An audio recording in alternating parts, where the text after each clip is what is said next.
Goya's ghosts. Why? Why not? Why not?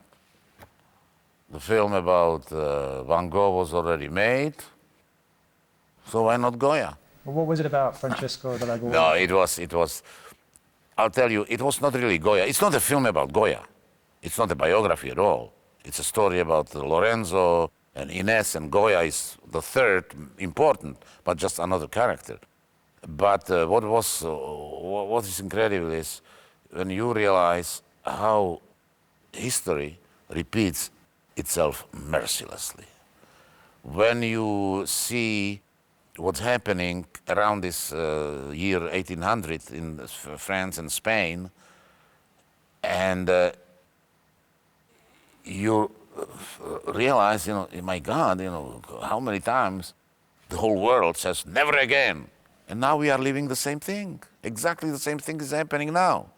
So that's mind-boggling, Napoleon, who is going to liberate Spain in the name of French Revolution.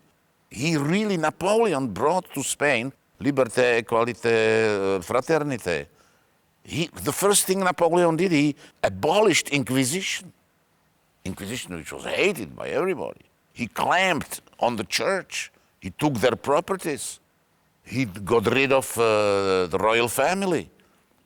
So all these progressive things. And look, it turned into total nightmare where suddenly, because Napoleon didn't realize one thing, that 1/5 of the Spanish population in that time lived on charity. The moment Napoleon took money from the church, the charity was administered before only by the church. Suddenly there was no charity money at all.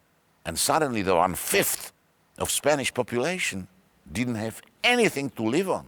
So they went into the streets, started to loot, started to kill, and after 2 or 3 years, all the Spaniards said, we don't care if it's Napoleon or Carlos IV or Joseph, we don't care who is ruling us.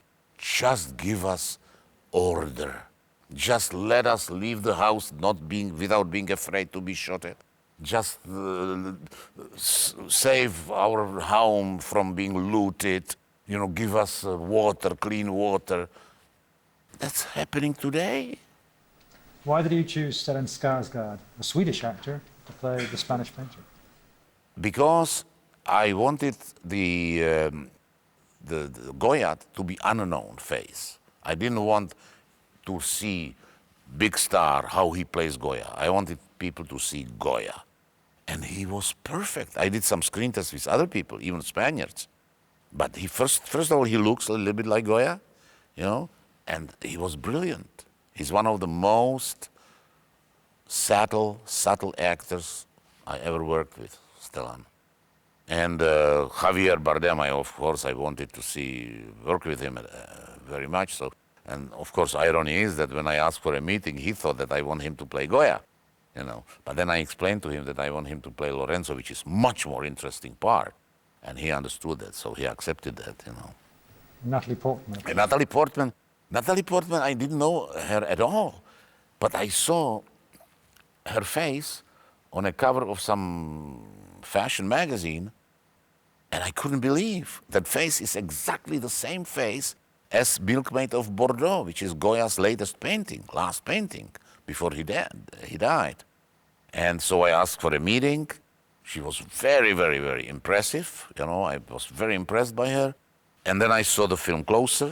I see she's good, so why not?